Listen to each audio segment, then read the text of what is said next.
Yeah, good morning, ladies and gentlemen. You're welcome to my YouTube channel. My name is Chris from Proverb Digital. In this video, we're gonna be looking at a very important and interesting topic, which is markup and margin. Over time, a lot of students and professionals get confused on the difference between the markup and margin. So in this video, I will walk you through with practical example on what markup and margin represent and their respective objective.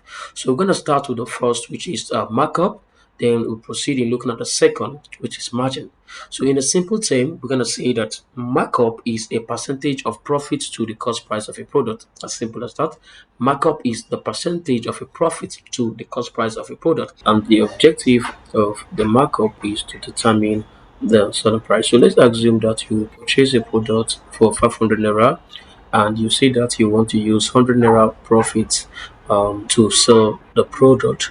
Now, to get your markup, it will be 100 naira profit divided by 500 naira, which is the cost price, times 100 times 100. That will give you a markup of 20%. So we can still use this markup to get the selling price of the product. Let's say the SP is unknown, which is question mark. Have our markup as 20%, and now we also have our cost price as our cost price as 500 naira. So to get the selling price of the product, since we have our markup, I will say that selling price equals to the cost price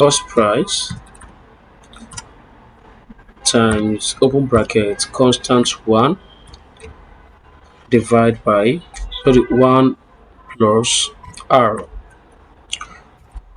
1 plus r. Now the r represents the markup. So to calculate this particular product selling price, I will say my SP, which is the selling price, equals to the cost price here is 500 naira.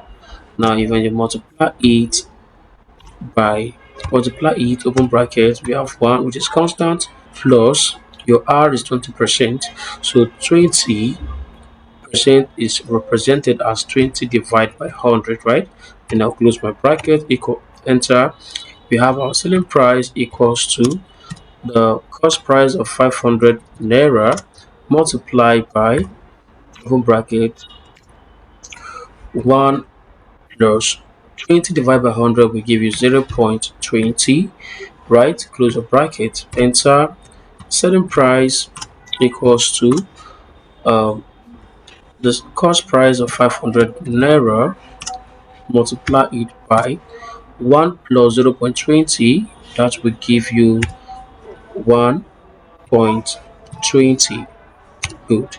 Now our selling price will now be 500 times 1.20, which is 600 naira. As simple as that. So we use the markup to determine the selling price or to calculate the selling price of a product, and this markup is usually implemented when you are dealing with large volume of products, of different products. So imagine you operate a supermarket. It will not be easy for you to set your selling price at a flat rate manually into the system, but with the aid of markup, that will be a system control in determining the selling price of each of the products you are selling. So if you have your product in different categories, like we have it in supermarket, you can say, okay, for these particular categories of product like tea, let's use a markup of 10%, 20%. So it depending on what the competitive market is. So you can set up the markup percentage, and when you apply your markup percentage, you can easily calculate the selling price. So let's look at this in a bigger way using Excel. So we have this following product here: Milo milk, biscuits, and books. So these are the different category in which this product belongs to. Now we have the cost price for the Milo. Let me change this to 500 naira, right? Then you have pig milk of 600, then biscuits 800, then the book is being sold at 120 naira. Now our selling price is unknown. We assume that our markup for T category is 20%, while for the book, which falls under stationery category, should be 5% markup. So our T, I'll just copy these and paste it here for all our tea products. Now, to calculate the selling price, all I just have to do is still using that concept or the formula which I gave you, equals to our cost price, multiply it by open bracket, one is constant, plus the percentage. I'll click on it, which is the markup percentage. I will close my brackets, click on enter. The system will automatically calculate the selling price. When I autofill, you see that it will assign the selling price for each of the products. So if along the line, let's assume that the cost price for Milo change, maybe we went to the market and purchased new Milo. Now the price has changed from 500 to 600 naira. So immediately we impute 600 naira here, you observe that the selling price will automatically change to 720 naira, while the markup still remain as 20%. Now since we have set our markup, automatically the system will calculate the selling price for the product.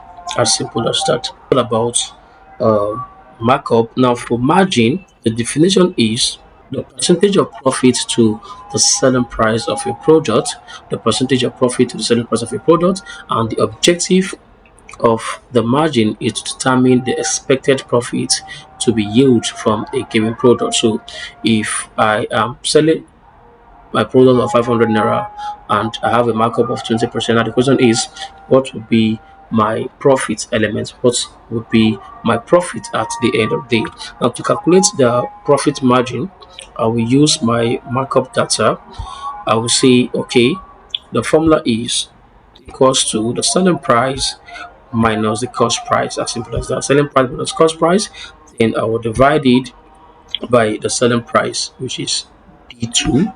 Now I'll put this in bracket, which is very important. I'll put this in bracket, then I will multiply it by 100 because we are calculating it in percentage. I'll multiply it by 100 and it will give us 16.67. That simply means for my product of Milo, for a markup of 20%, I'm using 16.67% to as a profit margin to sell my products. As simple as that. Then this stands for unit of measurement. So if you are selling your product in pieces, then you need to indicate it. Okay, the Milo, if it's a tin or sachet, you say this is sachet. The cost price per sachet. If it's in carton, then your UOM will be what it's carton, as the case may be. So that's all about what the markup and the margin represent. In summary, we use the markup to determine the selling price of a product, while a margin is used to determine the profit of a product or the profit that the company stand to earn from a given product if that product is being sold as a particular or a specific markup rate. So if you find this video very interesting, kindly give it a thumbs up and endeavor to hit the subscribe button so that you will become part of our YouTube big family, and also smash the notification bell so that you will get notified whenever we publish great content like this in the future. I am Chris, I'm pro digital, and again, if you are interested in learning accounting software, currently we have an ongoing training on the use of QuickBooks accounting software. So as an undergraduate or you're a graduate and you don't have a real-time experience on the use of accounting software, kindly click the description of this video so that you can reach out to me and we'll get you enrolled on our accounting software training so that you'll be able to build a strong career, build confidence in yourself in the use of accounting application. And at the end of the training, you are going to be issued a certificate. Thank you.